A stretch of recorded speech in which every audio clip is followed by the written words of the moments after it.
an AI presentation at 2:30 in the afternoon by a low-tech Latino. How good can this be with a guy like me talking about AI? I want to tell you how this came about and how the team formed, but I started as being on the planning committee here about February or March, seeing all of this stuff about ChatGPT, and it was everywhere, and it was either going to be the greatest thing in the world or world chaos. And every day the story kept changing, and even until the last week.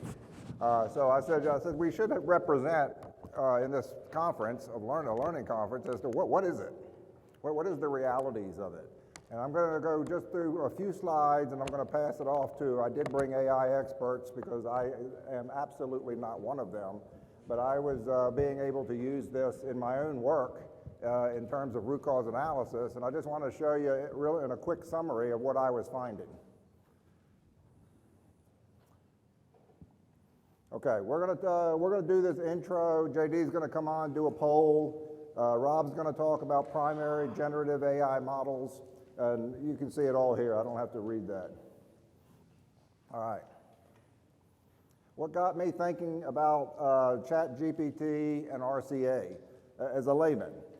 The ability to access unlimited knowledge. If you do RCAs, like I do, especially when you're dealing with the physics of failure and the social science side, but more with the physics.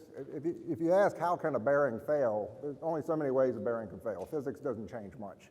But the listing that it gives you can be very helpful in understanding and doing an effective RCA. When I got deeper into this and I said, hey, this is pretty cool stuff, I got to thinking as an career RCA person, saying, well, what are all the things that can go wrong? I said, I can see this being used for good, but I can really see this being used for evil. And what would be the adverse consequences of misusing a tool like this? Okay. So I'm just going to go through real quickly. If I was doing an RCA, it would start off with an event. In this case, it was something that cost $250,000 by a cooling tower failure.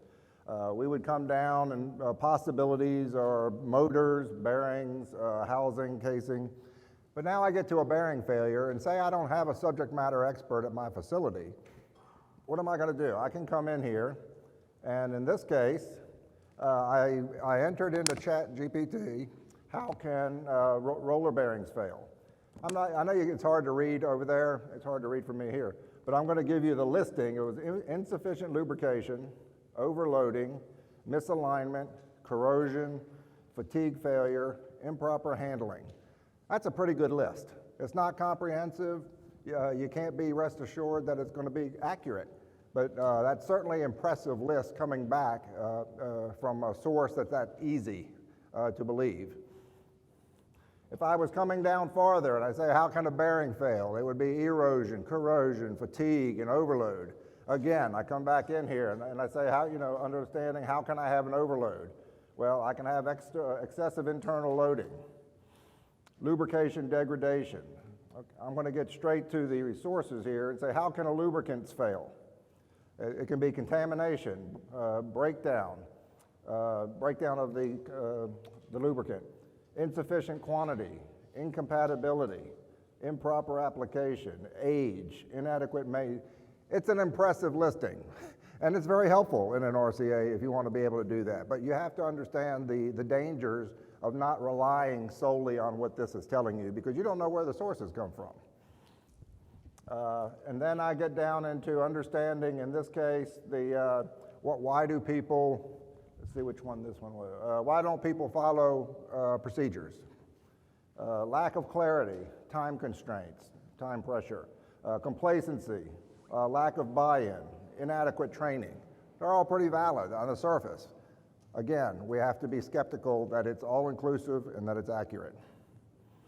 Okay, I was looking at this over the past 3-4 months, and I'm thinking of all the things that you could do. This could be used for bad things. We're already hearing that it's being used to plagiarize music. Okay, they're going to these stores and they're plagiarizing their music and putting it in different songs. Scammers are obtaining voices. if your kids are going down to like spring break and they're all on these social media programs and they're talking to each other and they're stealing the voices and making videos or audio clips that are going to the parents and saying that they've been abducted, okay? And it sounds real, and they're asking for money. Purposely spread false information, wait for the election, because if you can, foreign countries be entering into our elections, we got to worry about what that information is going to be coming in. Create fraudulent legal documents, writing code for malware. I don't even know what Chaos GPT is. Maybe Rob will address that, but it says it's going to be the end of humanity. Create fraudulent images because you can't tell the difference anymore between reality and virtual reality in terms of images. You've probably seen these. Can't tell the difference. Who knows?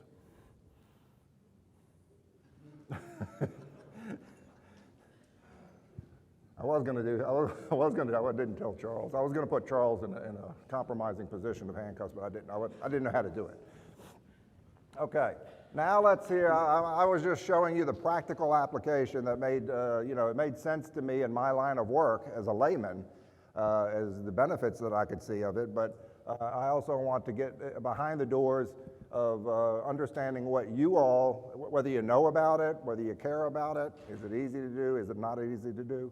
So these fellows are going to go ahead and give you the reality check. All right. Okay. I give you J.D. Solomon. Okay, thank you, Bob. Great introduction, right? So you guys know what to do here. We're going to see if Microsoft Forms can work. I'm going to walk through each question, but when you download this, you can answer all 5 questions at the same time. One reason we wanted to do it this way was we want it to be anonymous. We don't want anybody to raise your hands or not raise your hands among your peers. But we also think if we revisit it next year, the same topic, or the next year at a learning conference, it'll be interesting to see how things may have changed or not. And so if everybody scanned it, first question, pretty straightforward. I have a solid understanding of artificial intelligence, kind of a Likert scale, 5 scale, from strongly disagree to strongly agree. I use AI, and this is more than ChatGPT, but AI is an overarching framework, and Rob will talk about that in a second, as part of my everyday business. In 2023, this year, I trust AI to help me with all or any of the following, and I'll let you read that on your sheet so you can check more than one. Fourth question, I'm confident in the accuracy of the information provided by ChatGPT. And again, if you don't use it, you can check neutral on that. Or maybe if you don't use it, you may strongly disagree, and that's why you don't use it, I guess. And the fifth and final question is, I'm confident in the security of data and information that I can provide to ChatGPT. I recently saw where at one point what they describe as parameters, they had about 4 trillion parameters in ChatGPT. Now, because we're all using it, they have over 1 trillion parameters in ChatGPT. So the information you're pushing in is being kept by ChatGPT to run for future models. So how well or confident are you in the security of the data you're putting in? And now I'll give everybody a chance. I look like you're finished. Guys in the back, if you can take it over and see if we can't get to Microsoft Forms. Question number 1. So more people without a solid understanding than with a solid understanding. All right? Yeah, that's good. I can stop and get some input. Hold on a second. I use anything surprising about the first statement. Actually, that's about where Bob and I and Rob decided this may come out. Where'd they go? Oh, there they are. I thought you guys ran off on me or something. About what we thought, maybe? Close? Okay, let's go to the next one. Who's using it as part of their everyday business? And I'll talk about that after Rob gives details, but some of you may be using it and not even aware you're using it. So that's an interesting thing too, but most of you are not using it as part of your everyday business. And that's what Rob will talk about from an analytics, and I'll talk about it from an everyday business use. Okay? Trust ChatGPT to help me. Wow. Big bar on none of the above. Okay? Confident in the accuracy.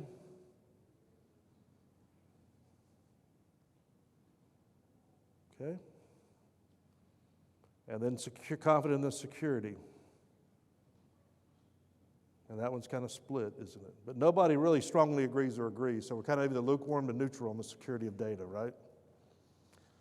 All right, before I give it to Rob, any reactions to that? Can you go back to my slides, guys? Anything, just want to go around real quick? Anything surprising? Yes, right here. I would be really curious in correlating some of those answers together. Like, are people who are actually using this, are they more confident in the accuracy of it? Because I don't use it, and so I'm putting no. I don't think it's good. You know, I don't think it works. I don't think it's safe to use. But I wonder if some of the stronger yeses on that are people who are using it every day, so they know it better. I hear a brewing topic for next year from somebody, and so maybe some research by some folks out here, because I think we are suffering from not a lot of users of it yet, but I think in the next year we'll pick up, and that'd be worth some stuff. Bob? Oh, it was very few. How many people actively use it? Kind of a repeat of one of the questions. So maybe one per table, maybe less than one per table. Okay. So let me go to this, before I give you results, I'll move on to one thing, and this is kind of give you my snippet of things until, anytime you hear Jimmy John's, place in your mind ChatGPT. This is my version of it. Oh, please work.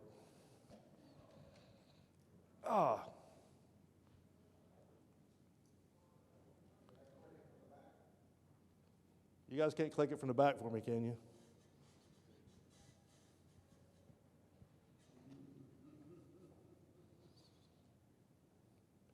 Okay. Jimmy John's, kid. I'm perfect for Jimmy John's. Doing what? Delivery. Delivery? Delivery. We deliver pretty fast here at Jimmy John's. That's what I heard. What'd you hear? You deliver pretty fast here at Jimmy John's. Then you heard right. I'm a fast study, sir. You know the Jim John's slogan? The Jimmy John's slogan? Jimmy John's slogan is sub so fast you'll freak. Sub so fast you'll freak is a swell slogan, sir. When people call for a Jimmy John's sandwich, they want it fast. Then I'm your man, sir. How so? Because I'm fast. Fast at what? Fast at everything. Can you deliver fast? I can deliver fast. How fast? I can run at 4:40 and 2:20. Minutes? No, seconds. That's fast. You delivered before? I delivered newspapers before. Were you fast? Very fast. How fast? People got tomorrow's paper today. That's fast. So do I have the job? Not so fast. How do I know you're not just some fast talker? I can get your references. When? Now. These are good references. Thank you. But at Jimmy John's, you gotta be more than fast. More than fast? You gotta be polite. Fast and polite. Fast and polite. I can do fast and polite. Okay, give me some time to think it over. Okay. Okay, I've thought it over. When can you start? Now. Now is good. What's your name, kid? Stefan Avalabopoulos. Too long. How about Ed? Ed's fine. Welcome aboard, Ed.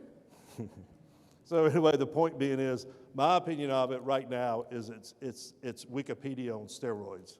And it's very, very fast. People throw rocks at me that use it aggressively, but I just really think it's Wikipedia on steroids, and I'll talk about that a little bit more as we go forward. So I think I'm gonna give it to Rob. Are you to come up and give us little details now?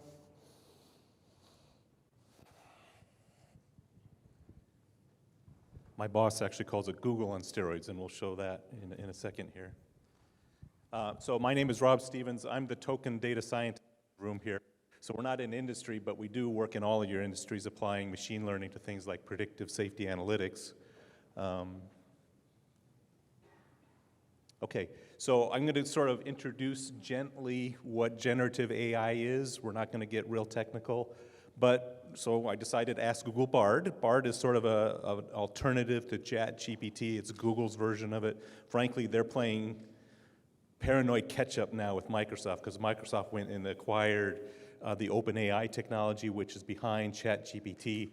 In fact, the CEO was on 60 Minutes the other day. They kind of figured this was sort of a, hey, let's get our voice into the market here. So Google's sort of frantically catching up. Frankly, Bard is not as good as GPT. It has many more flaws, but they are, I would expect they'll catch up pretty quickly. So I decided to ask Google Bard, what is generative AI? And it will make the distinguishing factor between generative AI versus general AI here in a second. But generally, it's a type of AI that can generate, thus generative, either text or images or music. And most of these can only do one of them, but they're now sort of combining some of these technologies. You saw some of the images that Bob showed, and we'll show some of the text, and then he referenced music. So basically, when you say there's 300 trillion parameters, it's an architecture that mimics the human brain. They're called neurons, and so those are how many weights in between these connections. And so they're training these brains to look at patterns, and it uses 300 trillion parameters to create out the weights in terms of the responses. So that kind of technology has actually been around for quite some time. But once they generate these patterns, they can look at new data and predict things. Now, specifically on ChatGPT, it essentially is the evolution of the predictive texting you had on your cell phone. So after a while, it got to know that if you said Norfolk, it would fill in Virginia for you, except it's exponentially looking farther ahead and writing whole paragraphs. That's how much the technology has advanced. But that's how it started, is predictive text. So what's different now? Well, AI and machine learning has actually been around for a while. We've been doing machine learning to predict worker injuries since 2011. But the difference is, and this is from Goldman Sachs, I didn't ask ChatGPT of this one. The distinguishing thing about generative AI is they're generalized rather than special use cases. So AI in the past were typically focused on one particular task, and they do it well. For example, we use machine vision. We teach computers to look at images of passing rail cars and look for things like broken springs or dangling hoses. They can image those, process those images quickly, but that is a narrow focus here. These are more generalized rather than those special use cases. They generate novel human-like output. It's a chat. It's like you're talking to a human, so that's another distinguishing factor. And then the interfaces work with both language and images and audio and video, and that's the revolutionary thing. Has anyone heard of this Gartner hype cycle? Raise of hands. Nobody's aware of this one? Okay. So the idea behind I've got a little clicker here. This works for my dog, the little laser pointing thing for about 3 minutes, and then he figures out that we're making fun of him. But so the idea of the Gartner hype cycle, these are new technologies that come out. They could be computer technologies or innovations. The idea is there's sort of a launch period. Then there's the so-called peak of inflated expectations, and that's the top of the hype cycle, where everybody's talking about it, and people are making a lot of claims. And by the way, we're in the machine learning and AI business. We're sort of aghast at some of the hype that's out there. Machine learning really often doesn't work on things, to tell you the truth. It works when it works really well, but there is this problem of marketing departments and salespeople overselling what they can do. And then people start to use it, and they go through the so-called trough of disillusionment. But then there's a slope of enlightenment and this final plateau, which is as productive as the hype, but usually some of these technologies settle into a steady state. And where we're at now, even a year ago, at 2022, I know these are hard to read, we were up here, it's called generative AI right there, was close to the top. So 2023, we're probably right at the top of the hype cycle there. And in fact, I don't know if you've ever looked at Google Trends. This is the search index, and you can see so ChatGPT, the 3.5 came out in November, right about here. A little bit of splurge here, and then when Bob called us up to do this, we were up here pretty much in February or March at the height. And we may have now peaked at the beginning of May, and who knows, this could go back up. So the Google itself sort of tells us that we're at the top of the hype cycle. Now, this is a confusing chart, an eye chart to begin with, like all those logos. It's not just about ChatGPT. There's all sorts of other applications that are either built on the same technology or open source technologies or other technologies, but they are either application specific or industry specific. I think Bob mentioned you may be using ChatGPT or generative AI unknowingly because, like if you go to Kayak, for example, sometimes they are, building AI into their applications. So there's not just about ChatGPT. And now it's time for the live exercise. Is that? A live exercise. We want to do one with the group. We could probably do two. And you want to lead this, Bob? You're going to pull up my... If you can pull up the ChatGPT application. okay? If you go to, if you're looking at, we wanted to just be able to show for the people who don't know what it is, how to get it and then go try it. It's like 30 seconds. If you go to Can you guys, open, can you guys expand my screen on that one side? Oh, uh-oh, go back. Try to expand the left side, top left click. This is my ChatGPT 4.0. And just for users to see how easy, once you can get a free account or a paid account, but these are some of my prior ChatGPT searches on the left. And now I'm gonna hide them because there might be a client name somewhere in there, but. all you have to do is go to openai.com and you can set up an account. It just takes a few seconds. No, not that one. Go down to the little box on new chat. I'll leave it open. It's okay. Let's go down to the bottom. Go down to the bottom. And it's essentially now what you're looking at, it's hard to screw it up because there's only one field. It's just like you're looking at Google. And we were going to ask a question. If somebody wants to put any question in there, Volunteer. What do you want to ask? it could be about specific equipment at your place. It could be anything you want. Don't Write be a bashful. term paper for you. Wait a minute. Let me get the guy in the back right here. They're going to just type it in for us, and we'll do the first prompt with whatever you say. Why'd the Titanic sink? Why the Titanic sank? We might get a second one if we have a time. So you see the question go in, you hit the green box. And for you guys that don't use it, if we're online, it should move fairly fast. It's for her. She's got a question. Are you ready for my question now? All right. So basically, there's your answer coming up. Okay, so the sinking of the Titanic was primarily caused by collision with an iceberg, blah, blah, blah. Several factors contributed. Just like Bob said, now it's going to give you a list, 1, 2, 3. And that's really taking longer than it feels like on my computer, but you can see how it's moving. Right now, it's going through structural design, speed and warning. Insufficient lifeboats. Okay. All right, stop generating that for a second. Hit your stop generating, okay? And now just hit regenerate response and see if it gives us a different answer. So now what you're going to see it do is give it to you in a narrative form. So before it gave you a list.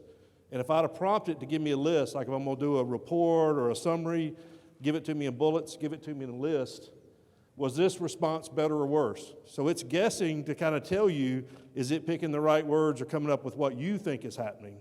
And if you read about the lawyer lately, what he did was went in there and plugged it into his case and didn't go back and proof it, and then he got in big trouble. So now let's add it one more time and ask why the Titanic sank, and then ask it to give you 3 references. Please, why did the Titanic sink? And please provide 3 references. And while that's generating, if you were to go into Sketch and look at Todd Conklin's abstract, we wrote that using ChatGPT. We just put in some parameters about write an abstract, Todd Conklin, human performance, 5 principles. So everything in there was written by GPT except for the "Oh, brother, where art thou" quotes, which I added, but everything else was real on that. And I'll tell you another use is that in my last book, I couldn't get anybody to give me a good review, so I posted that one. Thumbs up. So if you guys are doing great in the back, by the way. You really are. Scroll up a little bit. Let's see the first part of the answer. If this had been around in college, I'd have done a lot better. And I think what you'll see it says, I apologize for misunderstanding, but an AI language model, which these are called large language models by some people, LLMs, if you've ever heard of that.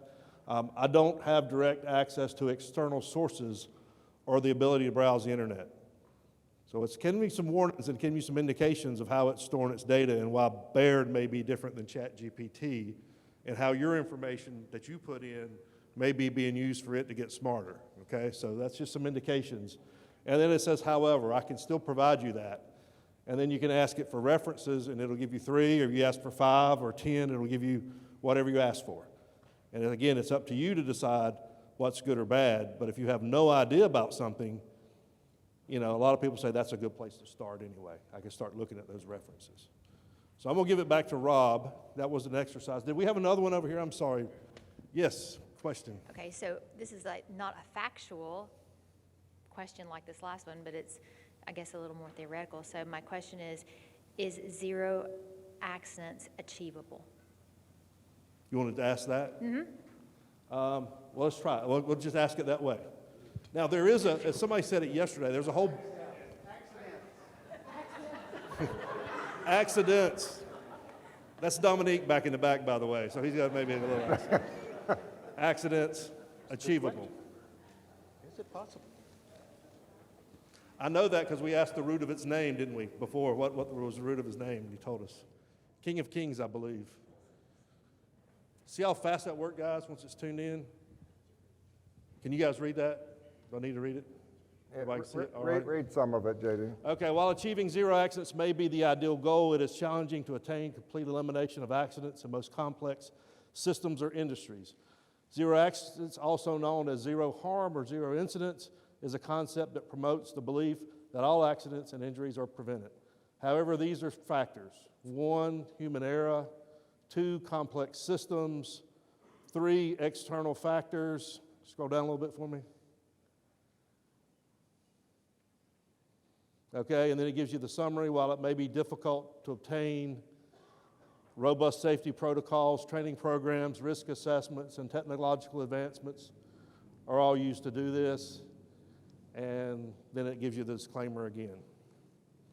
So not bad for something that works in 30 seconds, right?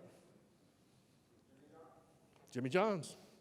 Fast, real fast, with references. I just gave them to you, right? All right, Rob, I think you're next here.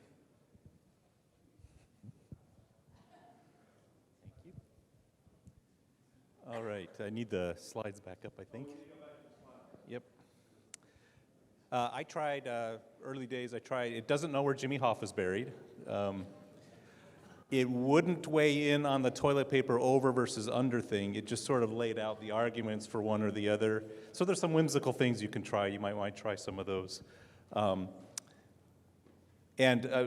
mentioned writing the review for his book. Bob actually asked me to write a book on predictive safety analytics, and I was getting lazy at the end there, and I said, I'm just going to have it write the conclusion. And it did a pretty good job. I hardly edited at all, and I sent it to the editor, and I pointed out that even ChatGPT says it doesn't own the copyright, and she said editors are not doing anything with, they don't want you to do ChatGPT because the copyright and IP issues have not been resolved, so I had to go rewrite it. But it did a really good job. I gave it the entire manuscript of the book. I said, give me a summary of this book, and it did a very good job.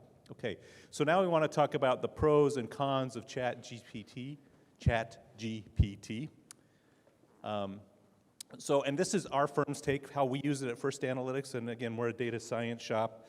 And so it's obviously a tool that we need to know how to use, and we ourselves are still learning. And by the way, we always knew this kind of thing was on the horizon, but kind of never thought it would actually arrive, at least to the extent it has. It's sort of blew our own socks off. It's still not perfect and not, I think, what everybody envisioned it, and it's not the Terminator thing yet.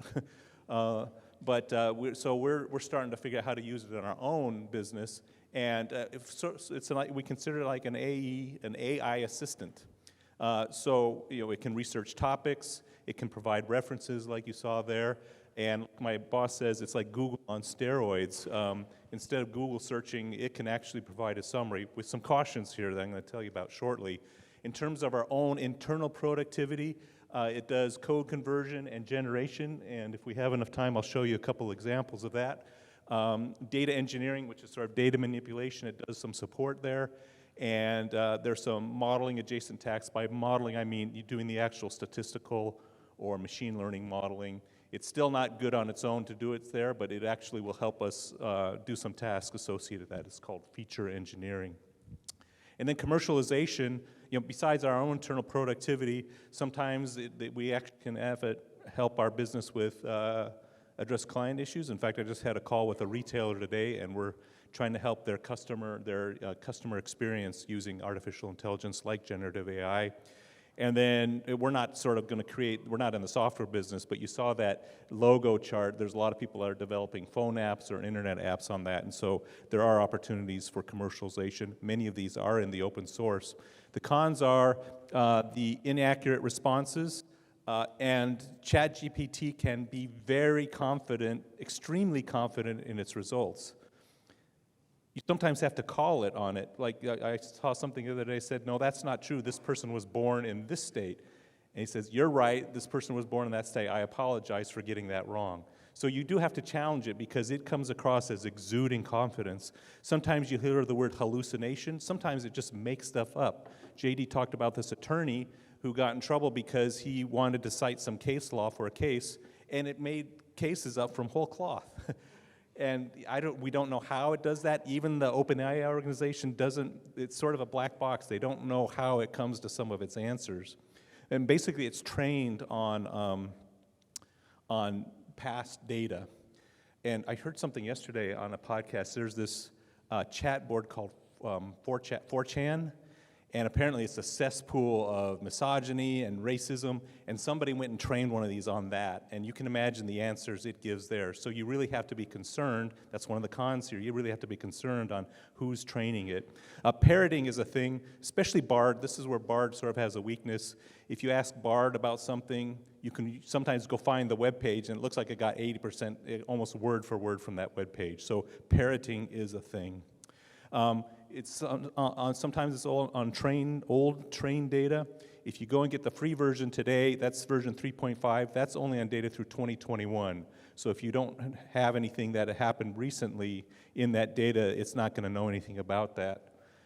So sometimes it's not timely. The version that you pay for, 4.0, is now current as of last month. There's bias that I mentioned. Even non-generative AI are, depending on the data it's trained, sometimes it can create biases based on the trait. It's emulating human behavior sometimes. That includes racism sometimes. So you have to be concerned about what data is that being trained on. Privacy is a big thing. All the data that we just asked it is going onto a public server somewhere.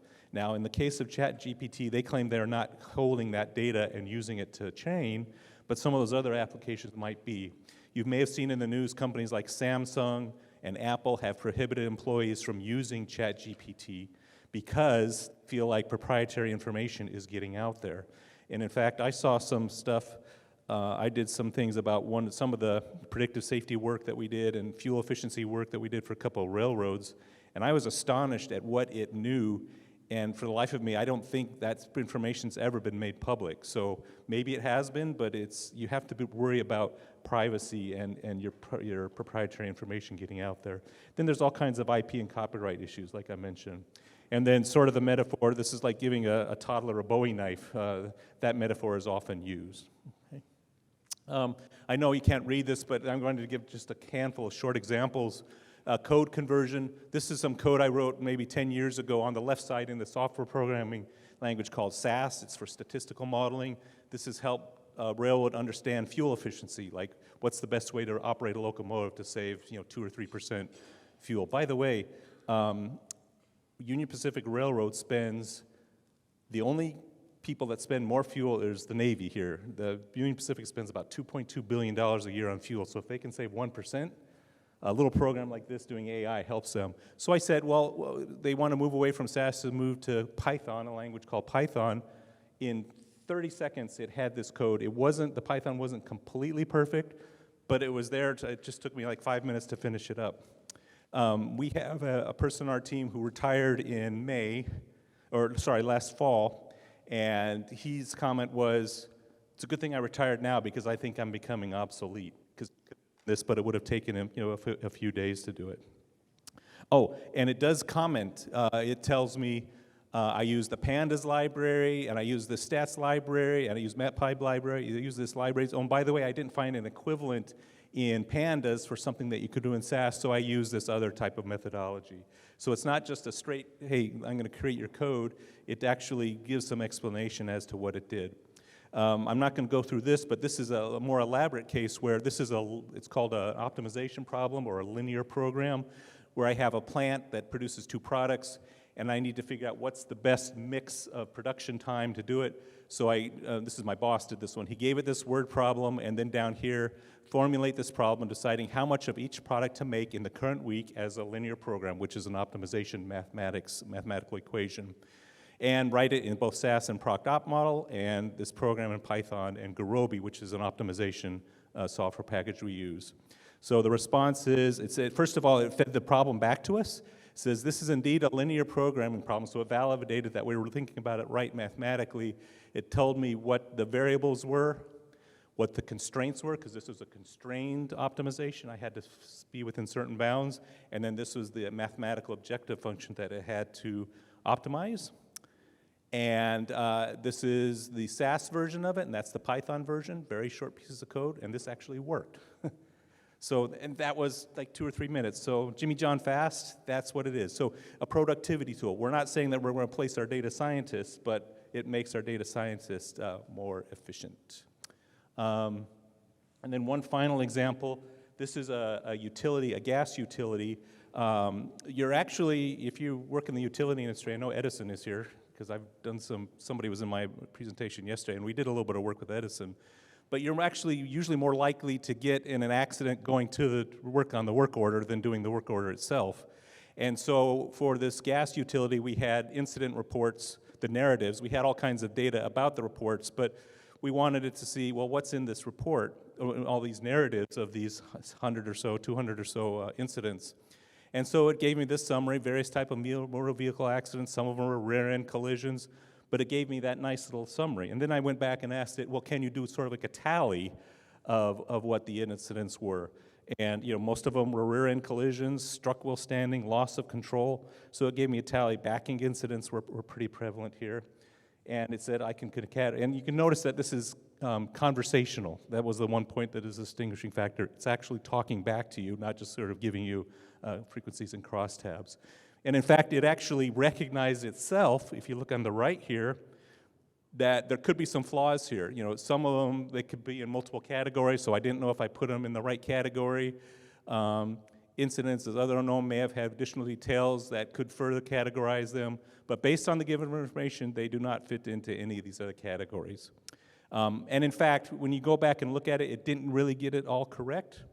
So that brings up the point of don't take it wholesale as truth. You need to have some knowledge about the domain and validate it. However, again, it's useful as a productivity tool. There's something in the data science arena called text analytics, where you're trying to figure out the prevalence of topics and see if they be predictive. So it's not text analytics in and of itself, but we are now considered to be sort of a diagnostic step. Give us some information to inform the decisions that we're going to make when we do a more thorough analysis. And so one of the co-founders of our company, his name is Tom Davenport. He's one of these top influencers. He's an academic and has written a lot about analytics going back more than a decade. And back in 2016, before this all happened, his assessment was, so there's always a question, are we all going to lose our jobs? Well, the answer is, in most of the studies that they did, it just changed their jobs. It made people more productive, and he calls it augmentation versus automation. Now, having said that, there are certainly some jobs that could disappear. Somebody mentioned yesterday about the prompt engineer. That's a new job that's being created, somebody that knows how to work with these prompts. So if I were a C++ programmer, a Java programmer, or a Python programmer today, I might want to look into that career because ChatGPT might be making me obsolete on that, or sort of like managing those tools. Okay? And I think that's it. That's my shift. And if you can see, well, I'm an engineering consultant, a management consultant, but I do numbers, and Rob has the numbers for this presentation. So what I wanted to share with you is after being with the Fortune 500 at 2 companies and having this big workforce, 4 years ago I started my own firm, and there's 5 of us right now, right? We're happy, we're doing well, that's all we want to be. But to me, I thought this was relevant, especially if most of you have not used ChatGPT or AI before. So I wanted to give you really the 5 things my little firm uses this for and tell you why. And maybe I'll tell you why not other things in just a minute. The first one is quick and confirmatory research, and that's ChatGPT. Now I say this, I've got a couple people that want to create things and generate things. I'm old school. I still think we ought to have the subject matter knowledge as consultants to go out and tell people what the problem is and have a network of people.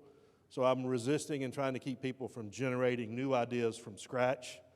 But this is very powerful, and I will show you an example of once you have something framed up and you say, do I have it all right or am I missing something? This is a great confirmatory thing. And I think Rob talked about that with his book, just to kind of go through and say, give me a summary or do you agree? So that's how we use that. I'll show you an example of Mid-Journey. This does pictures for me. I don't have a visual artist. I don't have a graphic artist. I will show you a couple of the renderings it's done that I've used, and it really helps me pop up some reports and some articles and things like that. So I'll show you how that works. Document summaries. So I work with a lot of different clients and collaborate with other big firms, and instead of me making it a one-on-one argument about what your paper or this report says, I use Word Tune Read to come in and tell me really what the document says. So I'll go in and look at the word associations and say, this is what your article's about. I had one time on nutrient contamination, and we were talking about stormwater, and what it said was this really is about agricultural contamination. So we rewrote it, but it gave me some cover.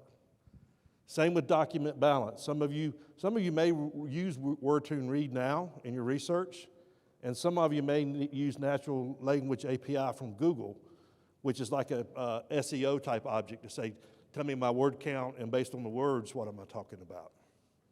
And finally, we use it in assistive devices. Live Transcribe is one of those devices. If you come to my presentation tomorrow about accessibility, we'll talk about how do you do that. Because this AI technology is now in cell phones, and if somebody at the back can't see or hear very well, they can pull out their cell phone and it will interpret even my good old Southern English into plain language with very few errors now. That's how good the AI technology is. The one thing I left off of this that's probably missing is the quantitative analysis. And Rob and I agree with this. I was working with neural meshes back in 2015 and learned real fast that the patterns are good for these kind of tools, but for the analytics, you heard Rob talk about SAS and Python and R. Those are still the only things I trust to do our analytics, and I think Rob too. But the tools can find new data for you.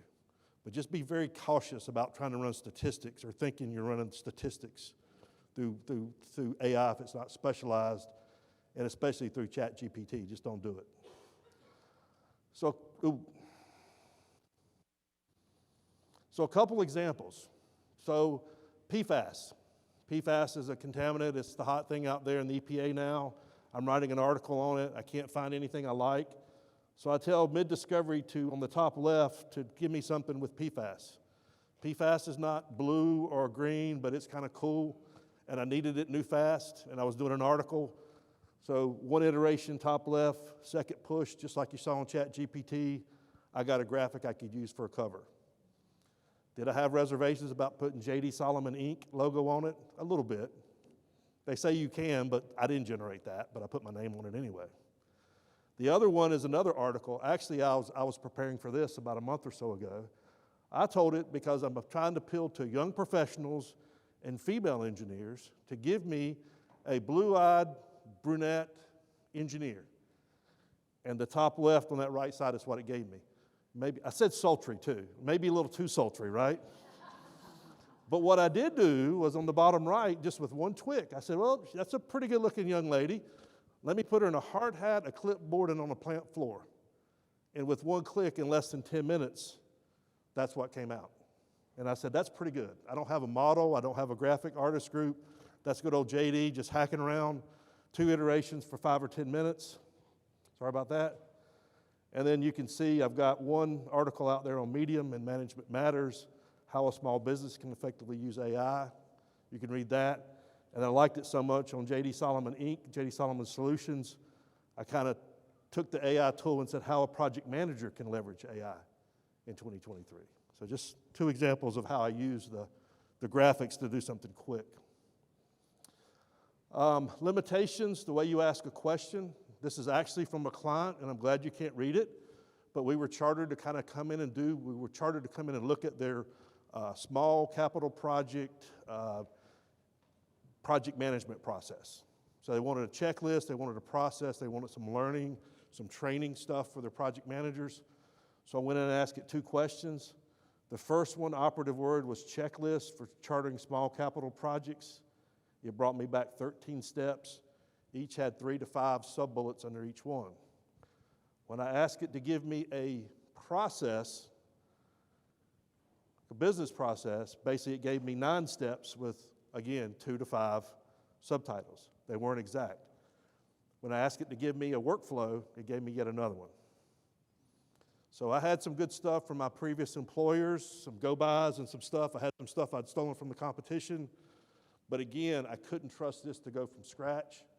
But what I could do was use it to look at these old templates I had and say what of that's good and what of that's worth keeping, and even what are some references for what I did. So we use it that way. I keep hitting the wrong button.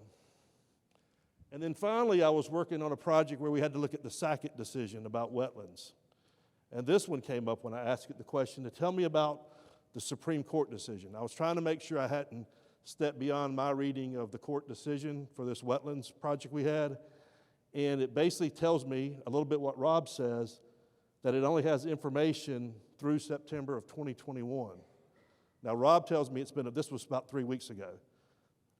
Apparently, ChatGPT 4, which is what we're showing you earlier, which is my thing, it's been updated in the last 2 weeks. But the age of information is very important when you look to these devices, whether it's Baird or ChatGPT.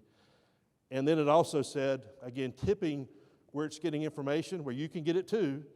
Look at to-date legal sources, news articles, and legal analysis from trusted sources. So it's going to Google and other things it's got in it already, just like you could if you were doing a Google search or going to Wikipedia. So, at that point, I think we're going to move on to questions. We've got about 3 or 4 minutes. We've got a couple slides here, Bob. You want me to finish these? Or you want the grid?